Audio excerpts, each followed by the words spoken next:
Cet adversaire, c'est le monde de la finance. Colonna n'était pas armé, il n'a pas opposé de résistance. C'est bien elle qui a écrit « Omar m'a tué ». Voici les Rolling Stones.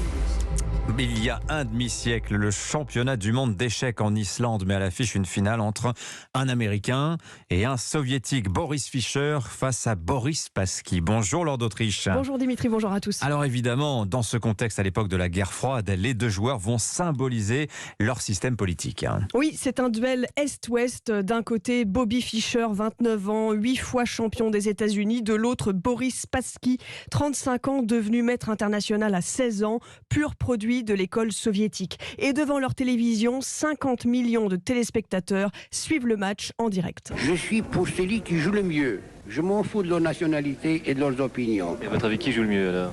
Je crois que Fischer, il a de chance. Il est un peu fou, mais il a de chance. Mes préférences en net, c'est pour Spassky parce que je considère d'abord qu'il est plus fort et après plus sympathique. C'est l'Américain Fischer qui est donné favori et les joueurs amateurs qui sont là sont subjugués par l'un et par l'autre. J'arrive à les suivre, mais après coup, je suis incapable de prévoir leur coup à l'avance. À un moment donné, je suis incapable de voir dans quelle direction ils orienteront leur jeu. Le match du siècle a commencé. Il faut plusieurs semaines pour les départager. Première partie, deuxième, troisième. À la quatrième partie, les deux hommes sont à égalité. Le soviétique montre un grand sang-froid, tandis que l'américain semble plus nerveux. Et alors, c'est l'américain Fischer qui, après 2 mois de combat sur l'échiquier, se dirige vers la victoire. Oui, Fischer cherche à déstabiliser son adversaire en arrivant en retard, puis silence de cathédrale dans la salle. Récit sur Europe 1 du journaliste Frédéric Pottecher. Tendez l'oreille. La partie est extrêmement rapide.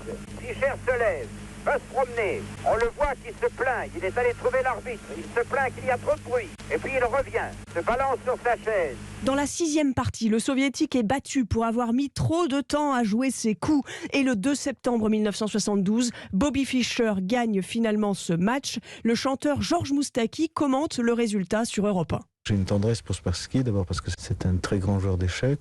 Je me sentais solidaire de lui par rapport à Fischer, qui était un agresseur insupportable, avec des comportements odieux. Spassky, vaincu, rentre à Moscou et sombre dans une dépression. Il sera interdit de compétition et sous surveillance du KGB.